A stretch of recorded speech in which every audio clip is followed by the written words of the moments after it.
Hey everyone, this is Tankenstein coming to you live and direct from Illinois, the center of everywhere, to bring to you today your full and comprehensive review / should you buy video for the Object 279 Soviet mega tank that looks like a UFO and was actually designed for a post-apocalyptic hellscape. Thank you so much for watching, guys. I'll be going over quite a bit in this video, including its statistics, its armor layout, which is extremely unusual, and in that I will go over how not to die in this tank. There will be gameplay in the video regarding realistic and arcade, and I will also be going over how to play this tank, some pros and cons, and then I'll give you my final review and my final decision as to whether or not you should buy this or even grind it out if the event is still going on. Again, thank you so much for watching, guys, but let's get into it. So let's start off with the statistics and the armor, I guess you could say, analysis for this tank first. And this is probably, in my opinion, the big kahuna when it comes to conventional armor for any tank in this game. It's just absolutely ridiculous, but I'll get to that in just a moment. So first, it has a 130 millimeter M65 cannon, which is absolutely massive. This is a huge cannon, as actually kind of a liability because of its size, and as you'll find out, is really probably one of its biggest limiting factors, being that you probably will have your cannon destroyed fairly often, in this game, because people have caught on to that fairly quickly. It fires again a 130 millimeter round, and it can shoot through 312 millimeters of armor, and it does so at give or take around 10-second reload time, which is insane. The real downfall to that, though, is that it does have two-stage ammunition. So after you fire kind of your pre-made ammo, so to speak, in this game, it does take a while. I believe it's close to around 8 to 10 rounds before you have to kind of reconnect the first and second stage, if I'm not mistaken. So that does take quite a bit of time per round of ammo after that, but just those first few rounds, absolutely crazy. This thing shoots through most tanks like a hot knife through butter, especially if you are being down tiered, or if you're really just playing with 8.7, 8.3, 8.0. This is still a nasty, nasty tank gun. It has around a 10 to 15 degree per second turret rotation speed, depending on, of course, what your crew level is. A -5 degree turret vertical guidance, which is awful, in my opinion. That's, again, one of its main downfalls. If you're on a steep hill, as with most tanks, but I'd say more so with this because it has a really rough vertical guidance, you're going to want to just not be on that steep hill, especially if there's people below you. They will just chew you up. As a 17 degree vertical, plus 17 degree vertical guidance, which is actually fairly decent, and it does fairly well on a slope. However, it's not really the best place to be, being that this kind of has not the best armor to deal with, slope where you're going 17 degrees. And I'll show you here. You can just kind of shoot through it. This is probably one of its weak points if you're having to shoot up like that. So really, this place deals best on a relatively flat plane. And I'll show you a little bit more on the protection analysis in just a moment. So it says 120 millimeters of hull armor, 250 of turret armor, and a little bit less on the sides and rear. Totally inaccurate, as you can see here. Just it's variable thickness. Most tanks kind of have, like with the T-34-85, it just says 45 millimeters of thickness, 90 here, 90 here, 5 here. That's not like that in this tank, with the exception of the side skirts here, which are actually fairly cool. And I believe that they were to prevent the tank from flipping in case of a nuclear blast. They don't really do too much in terms of mitigation. So they're only 4 millimeters. It's possible that you can ricochet off of them. They do provide a little bit extra armor protection. Sometimes they might make a shell blow up before hitting the hull, but the hull is really where this thing is just a masterpiece. And it really just depends on where you're looking with this. As you can see here, 1930 millimeters of armor if you shoot right here. It's just insane. Close to 2,000 millimeters of armor.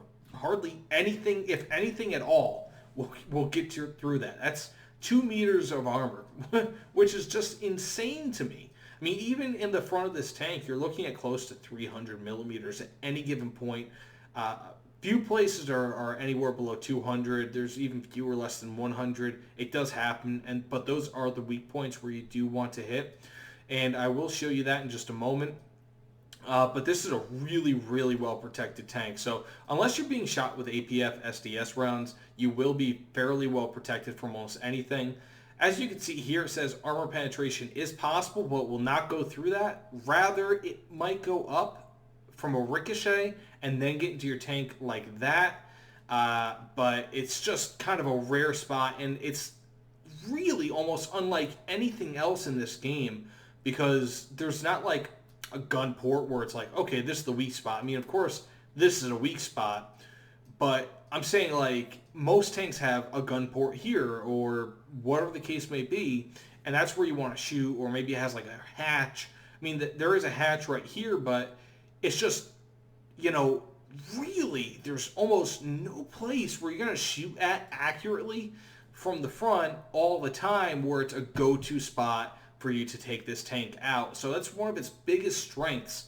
But one of its biggest weaknesses is that on the spot between the turret and the tank chassis, it is really weak, and that's where you're going to want to shoot. I've had numerous shots against other Object 279s in my own Object 279 where it just goes straight through this and cuts through enemy tanks like butter.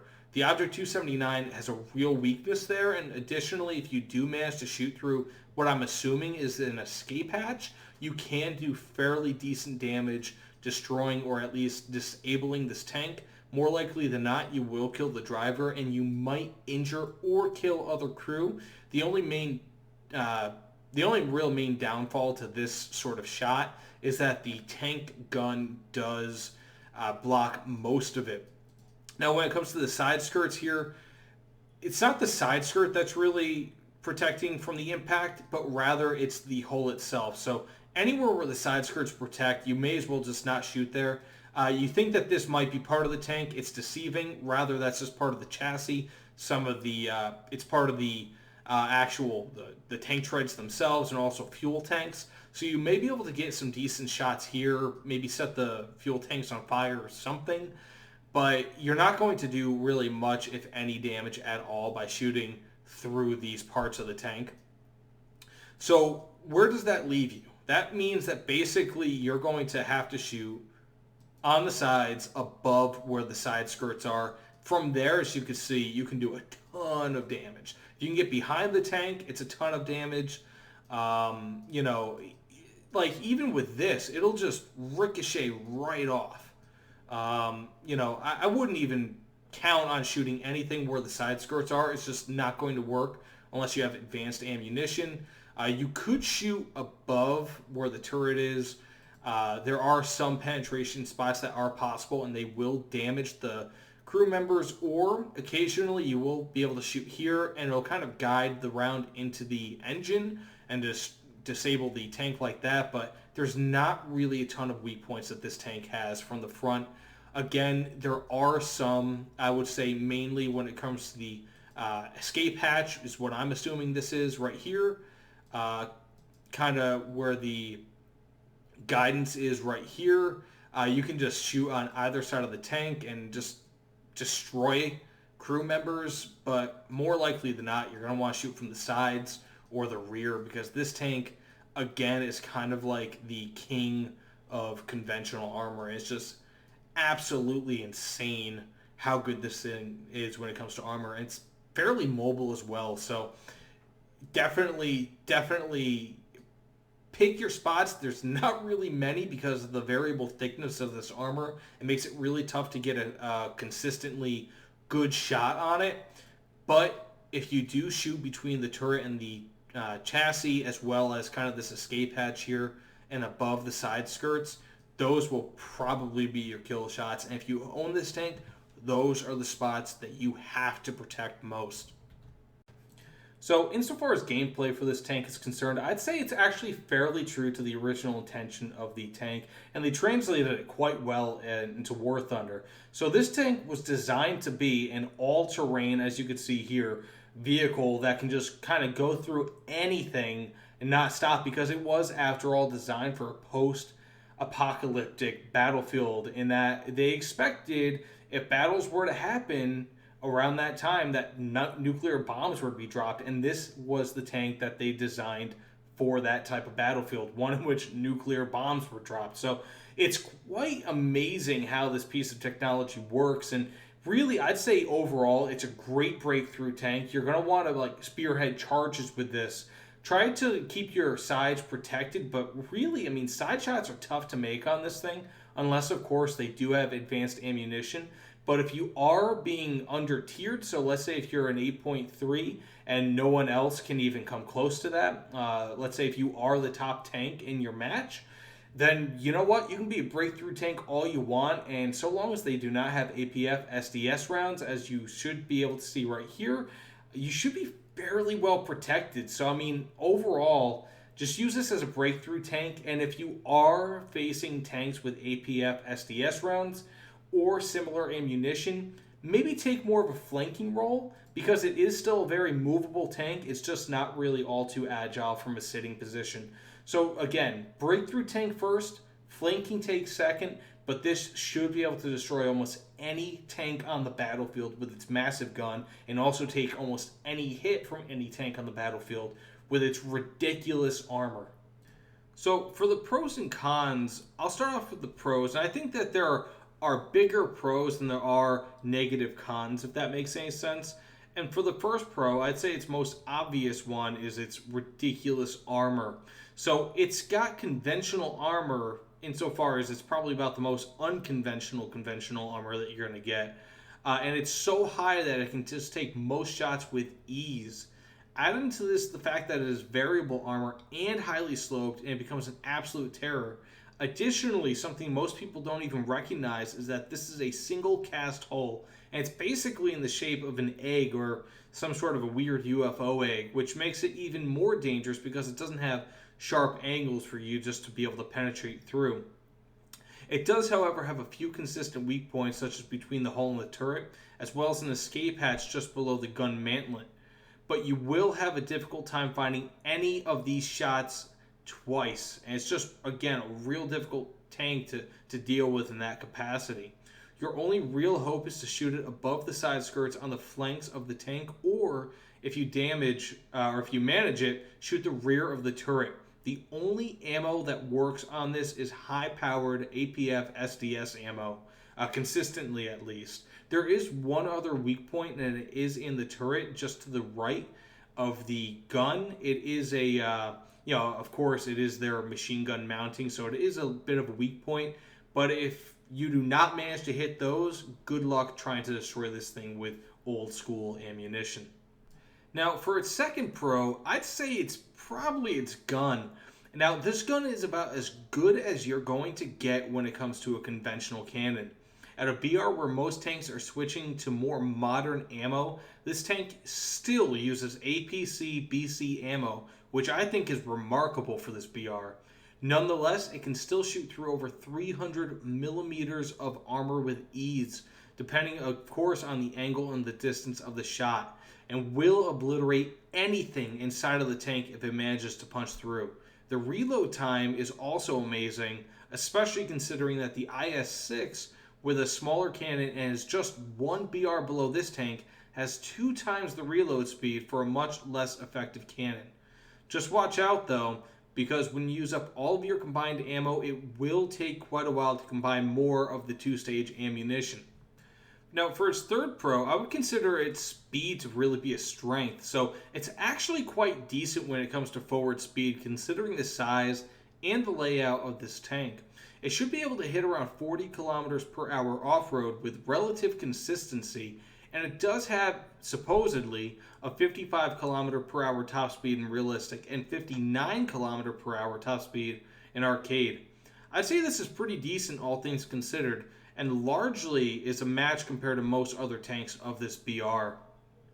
Now, for its final major pro, I would say its shape. Now, this somewhat goes in line with the armor that I mentioned before, but the shape is a huge bonus of this tank. Most people will not face this tank all the time, and even if they do, the shape will continue to throw curveballs. It is incredibly difficult to get two consistent shots off on this tank unless it is disabled. The shape deflects so many rounds, and even if they aren't deflected, the shape of the tank makes it very difficult to penetrate. Additionally, there is no lower glacis, which makes it even more difficult to destroy from the front. Now, when it comes to the cons of this tank, I'd say first and foremost is its maneuverability. Though this is a decent tank in the straight line, turning is definitely not its strong suit. While moving, it does not slow the speed of the tracks on the inside of the turn, but rather shuts them off, which is a huge detriment. Further, it does not have neutral steering, which makes it a sitting duck in a dynamic battle, especially with quicker, more advanced tanks running around.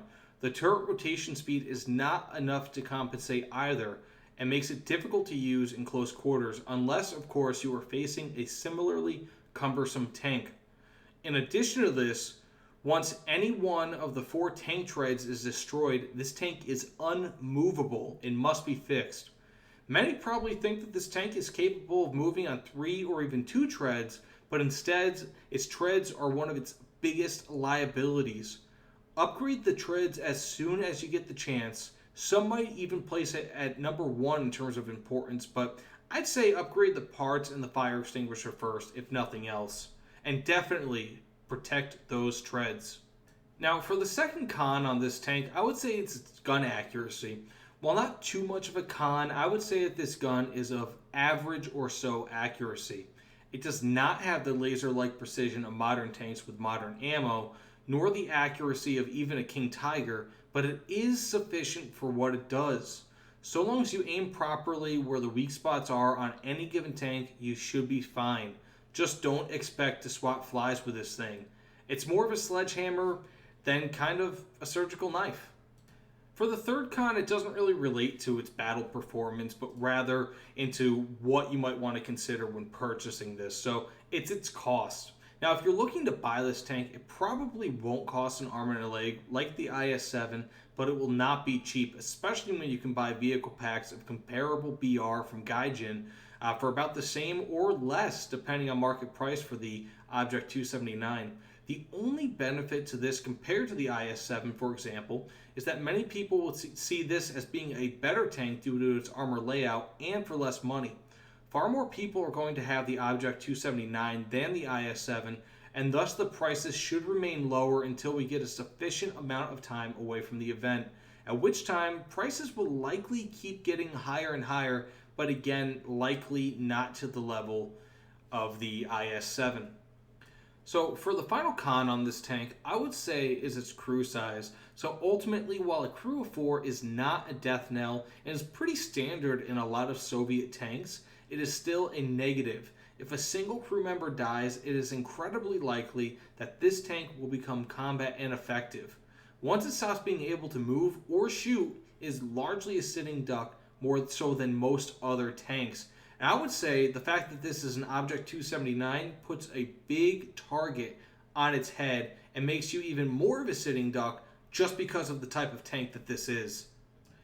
So normally at this point in the video, I would give this tank a score from 1 to 60, depending on quite a few different metrics. And this video has already been long enough, so I'll just go ahead and give this a solid 48 out of 60, just because I think that between how fun it is, even the cost of it being that it is ultimately, at this point, you could still get it for free, as well as a few other factors. This is really just an excellent tank. I can't really recommend it enough. If the price got too high, I mean, personally, I wouldn't consider purchasing this tank for above $40. That's a comparable price, $40 USD. That's fairly comparable to Gaijin packs. But the thing is, again, as I mentioned before, you're not getting a pack with this. You're just getting a tank, albeit a really, really cool tank. So would I give it my recommendation? Yes, I would. Just so long as the price is not too incredibly high. If you're on the fence about getting this, then I would probably not get it, but just be aware that this tank, unless it's offered in a future event, which it might not be, it's probably just going to go up in price. So if you're on the fence now and you have the money for it and you'd probably buy a tank otherwise, I would maybe even say in that case, get this tank, you know? If it's $40, $30, $50 even, just for the tank itself being so unusual and really powerful for even its BR, you know what? I can't not recommend it, but if it got way too crazy, I could never recommend, for example, the IS-7. I would just say don't get it in that case if it ever gets up to well over $100 especially. Either way, thank you guys so much for watching my video. Seriously, I'm glad you guys watched it. I hope you enjoyed it. Please like, comment, and subscribe. Subscriptions mean everything to me. Really, again, it means just so much to me. But without further ado, I'm heading out for the night. Again, thank you guys for watching, but I'll see you guys later. Not saying goodnight, just saying. Take care, everyone, and it's been Tankenstein signing out.